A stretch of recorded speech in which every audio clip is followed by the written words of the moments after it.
I'm a 36-year-old female, and my boyfriend's 45 years old. We've been together for about 2 years. We just moved into our second place together, and we're still in the process of moving out of our old place. Background. He believes that since he pays most of the rent most of the time, I should be responsible for all the cleaning, like a traditional non-working wife. We both have full-time jobs. I make a decent amount of money, but he makes about 3 times what I make. For 2 to 3 months at a time, he takes care of the rent. He does this because he expects me to take care of the household chores by myself. I've tried explaining that even if I am primarily responsible for cooking and cleaning, it doesn't mean he doesn't have to clean up after himself or help me when I need it. I work too. This is where we disagree. Keep in mind, when he covers the rent, he only covers the rent and electric. I'm still responsible for everything else we need. I've tried reminding him of this, but he doesn't seem to acknowledge what I spend outside of rent. I've even shown him receipts, and he dismisses them.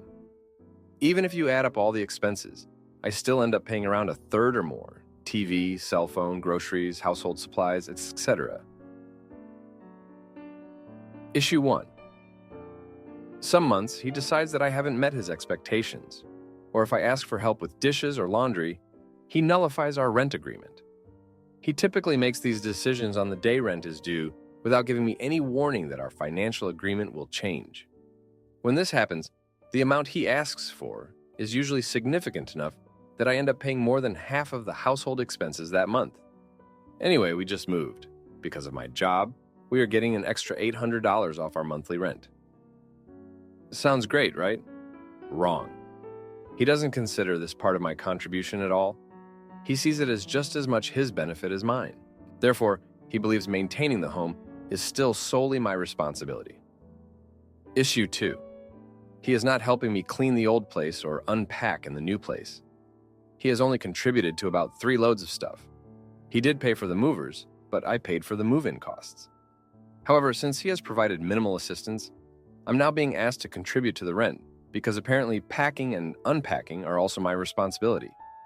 So he has provided minimal assistance, asked me to contribute to rent on top of my discount, and is leaving the rest of the unpacking to me, except for his bathroom items and 1 bag of clothes. I'm exhausted and overwhelmed. I don't know what to do. I can't get him to listen to my perspective on the rent issue. If I ask him to help me unpack, he will accuse me of being difficult and we'll end up fighting. Am I the one being unreasonable? Now for a few comments before the update. Comment 1. You cannot make him respect your time and energy. There are no magic words that will sink into someone who does not want to listen. He understands that you are exhausted, and you think this is unfair. He doesn't care. You should not have moved with him while you were already rocky. Talk to your employer about rent assistance for a solo location, and review your current lease to see what the breakage terms are. This isn't going to get better. Comment 2. Why would you put up with this? I'm exhausted reading it. Write a budget, get a shared bank account for household expenses, and work out what the total rate will be. Find out if he wants to pay 50/50ths or proportionally by income. All household chores are split evenly. If he doesn't like it, then he can pay for a cleaner every other week to cover his share. Now for the update. Thanks for sticking around. So let me tell you what happened next. Last week, my boyfriend dropped the news. He's been offered a job in another state, a big promotion, the kind that you don't turn down. He accepted it without even discussing it with me. Just like that, he's leaving. And now I'm left with a lease I can't afford on my own and a mountain of boxes still to unpack. Turns out, he's been planning this for a while. He knew about the job before we moved, but he kept it to himself. Said he didn't want to stress me out. Stress me out? More like leave me stranded. And the kicker? He expects me to follow him there, to start fresh, but under the same conditions. Him paying the rent and me doing everything else. I was fuming. I felt betrayed. How could he make such a big decision without considering me? But then I started thinking, maybe this was my out. Maybe this was my chance to turn things around. I spent the next few days in a daze, trying to figure out what to do. I couldn't afford the rent on my own, and finding a roommate on such short notice seemed impossible. But then, something happened that changed everything. I got a call from my landlord. Apparently, My boyfriend had been late on rent several times in the past, something he never told me. The landlord was sympathetic to my situation and offered to let me out of the lease if I could vacate within the month. I couldn't believe my luck. I decided to take the landlord up on his offer. I started looking for a smaller, more affordable place. But I didn't tell my boyfriend. Not yet. I wanted to have everything lined up first. Meanwhile, my boyfriend was acting like nothing had changed. He was still leaving his stuff everywhere, still expecting me to clean up after him. It was like he thought I had no choice but to follow him. But I did have a choice, and I made it. I found a cute little apartment just for me. It was perfect. I signed the lease, and I started packing my things. But not the things we shared, just mine. The day before he was set to leave, I told him. I wasn't going with him, that I was moving out. You should have seen his face. He was shocked. He tried to argue, to convince me to change my mind, but I was done. I was done being taken for granted, done being the only one to compromise. He left the next day, and I moved into my new place. It's been a week now, and I've never felt better. I've got my own space, my own peace, and I'm not cleaning up after anyone but myself. I heard from a mutual friend that he's struggling to find a place he can afford on his own. Seems he didn't realize how much I was actually contributing. But that's not my problem anymore. Thanks for reading. Aita for kicking out my partner after discovering their affair and financial betrayal. Before I forget to mention, my partner presents with symptoms of autism spectrum disorder, ASD. I am so sorry I didn't clarify before. My partner, who is 44 years old, has stonewalled me after an argument yesterday. He's been silent all day and now into the night, again. I can't take it anymore. This has happened like 5 times now in our 3.5-year relationship. The same pattern happens every time. Something emotional happens like a misunderstanding or he becomes overwhelmed and upset. We quibble, and I get ignored until he breaks the silence, or mostly until I break the silence. Yesterday it went further than usual. He scolded me in public, and now I feel like the bad guy for doing nothing wrong. Long story short, he was going to get something from the bar at a place. I asked for something too since he was going anyways. He'd asked me hours earlier if I wanted something from a rest stop before we arrived, but I didn't need anything then. At this event, though, I was getting tired, thirsty, and needed a soft drink with some caffeine. On his way back, he fell over someone's bag in the aisle, fell over to me, and dropped my drink, which rolled under these weird seats, and I couldn't grab it in time. He was in an awkward situation, too. He lost his shoe when he fell and was hopping around. I was empathetic, scurried to give him room and help. Anyways, he yells at me to get my drink. A nice person behind me said, "Oh, here, let me help. Did something roll under there?" I didn't even get my whole response out before my partner barks at me. "Your drink isn't under the seat. It doesn't work that way. Those seats don't work that way. Just get it." I was flustered at that point and almost dropped my phone under the stupid, weird bleacher-like seats too, which he then starts yelling and pointing at me, "Your phone, hello, get your phone!"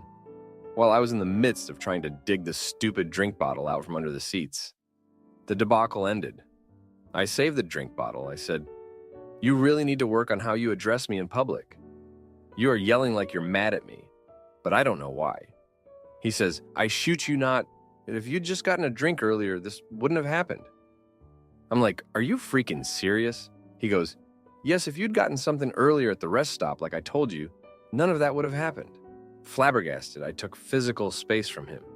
He did nothing to regain the space or talk to me that night. He blasted music in the car on the way home, and hasn't said anything to me today. I expressed why I am angry and hurt. He said nothing. I feel like I'm being treated like a ripe pile of dog shoot, and I can't take it anymore. I hate that this might be the last straw to end my relationship. I already feel the grief. It was so humiliating for him to yell at me when someone was trying to help me too. Anyone else got any advice, stories of similar instances? Thanks. Now for a few comments before the update. Comment 1. I was initially worried that he had purchased you a fountain soda, the kind that comes in a cup with a lid that could easily burst open if dropped.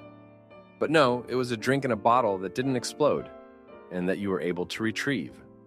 Either way, this wasn't your fault. Yet, he chose to yell and berate you and then give you the silent treatment. Stop letting him treat you this way, and yes, that may mean breaking up.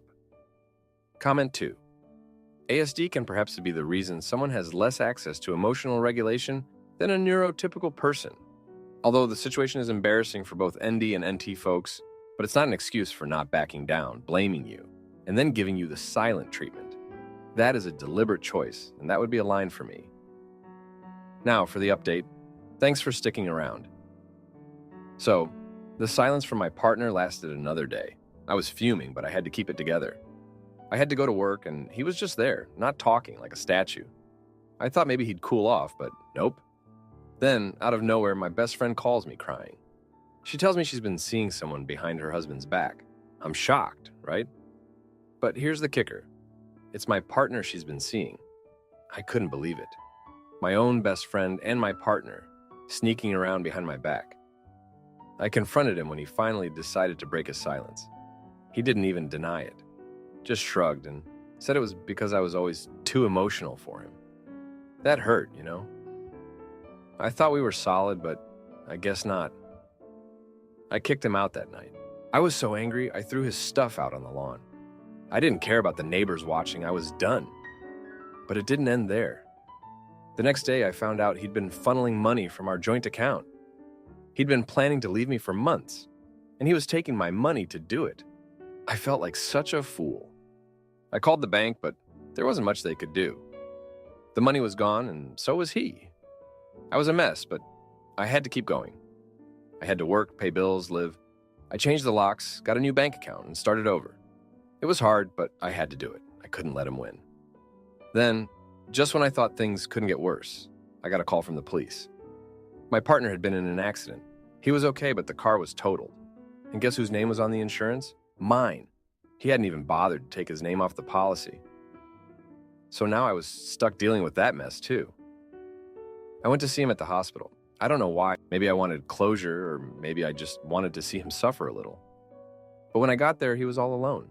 No best friend, no family. Just him in a hospital bed, looking small and pathetic. He tried to apologize, said he'd made a mistake, but I didn't want to hear it. I told him he was on his own and left. It's been a few days now. I'm still picking up the pieces of my life, but I'm getting there. I've learned a lot about who I can trust and who I can't. It's a hard lesson, but I guess I needed to learn it. Thanks for reading. Aita for taking back my boyfriend. After he dumped me over my past but was hiding his own, my 26 male boyfriend and I, 26 female, have been dating for 5 months, and he wants to end our relationship over my body count. I have since found out that his body count is more than double mine. What should I do? Here's the story. Our relationship started off very intensely. We knew each other as friends for 7 months before we started to date, so things escalated emotionally very quickly. Talks about the future, I love yous, trip planning, etc. Around 1.5 months in, I made a joke which led to him asking what my body count was. I told him it shouldn't matter, but he pressed me for the answer, and I wanted to be honest. When I told him, he was very upset and shocked. I've slept with an average of 4 people per year since I've been sexually active. He's typically a very good communicator, so we talked through it until we both felt like we were in a good place to move on. The subject didn't come up at all until this week, 3 months later. He told me we needed to talk in person, and when we met up, he immediately said he needed to end our relationship because my body count has been eating at him emotionally. I've tried to figure out what specifically about it bothers him, and he said it mostly has to do with his friends bringing up the topic and saying they would never date a woman with a high body count. He says he hasn't told his friends my body count. Also, none of the friends who say this are in relationships or have had talks about future planning like we have, so their situations aren't comparable. Other reasons my boyfriend gave were that some of the guys I used to date were older. Another being that him and I would never have any firsts together. He's assured me that my body count didn't cause him to lose respect for me or make him look at me differently. We have had other small issues come up here and there that feed into him wanting to end things.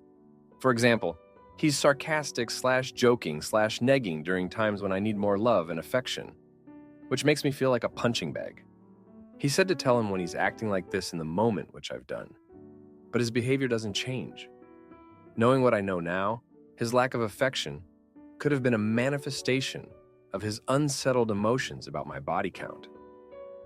Even though I still see a future with him, I am having a hard time understanding why it continues to eat at him emotionally. It's clearly not a moral issue for him, given that his body count is more than double mine. He said he is willing to work through what we both think is an insecurity, through individual therapy, not open to couples therapy. But I'm confused on how to tackle this on my side of the relationship. Any advice? Now, for a few comments before the update. Comment 1. How many people have you both assassinated, though? All joking aside, you're only 5 months in. He's already looking for an out, if you can see that clearly. It's eating at him because he wants out, and this is his excuse. Good luck, OP. Comment 2. Tell him that considering he has double your body count, that you're shocked he's not better in bed. Then say, at least I have 7 more months to sleep with 3 more guys before the year is up. See ya. Now for the update. Thanks for sticking around. A lot has happened since the last post. So, after my boyfriend dropped the bomb about wanting to end things over my body count, I was reeling. But then, I found out his number was more than double mine. It felt like a slap in the face. I couldn't wrap my head around it. I mean, why was my past an issue when his was, well, more colorful? I decided to confront him about it. We met at our usual spot, the little park bench where we had shared our first kiss. I asked him straight up how he could judge me when he's been with way more people. He got defensive, said it was different for guys. That old double standard. I could feel my blood boiling. Then, out of nowhere, his ex showed up. She was all tears and drama, saying she wanted him back. She claimed they had a special connection that she couldn't shake. I was stunned. He had told me they were done for good, that he had no feelings for her. But there he was, comforting her, right in front of me. It was like a punch to the gut. I should have walked away then, but I didn't. I stayed and argued with him after she left. He said he was confused, that he didn't know what he wanted anymore. And I, like an idiot, told him we could work through it. I suggested a break instead of a breakup, to give him time to figure things out. He agreed, and we left it at that. A week into our break, I heard from a friend that he'd been seen out with his ex. They were at a bar, all cozy. It felt like betrayal. I confronted him over the phone, and he admitted they were trying to see if there was something still there. He said he hadn't planned for it to happen, that it just did. I was so angry, I hung up on him. But then, he showed up at my place the next day with flowers, apologizing. He said he made a mistake, that he wanted to be with me, and I took him back. I thought it was what I wanted, to fight for our relationship. But deep down, I knew it was the wrong choice. I was just too scared to be alone, to start over. Now we're back together, but things are tense. He's going to therapy, but I can't shake the feeling that he's still not over his ex. And I'm left wondering if I'm just the safe choice, the backup plan. It's a mess, and I'm right in the middle of it. Thanks for reading. If you like this video, you'll probably like these too. Also, while you're here, please consider subscribing. It's your support that keeps this channel alive and allows me to make better and longer videos. Have a great day,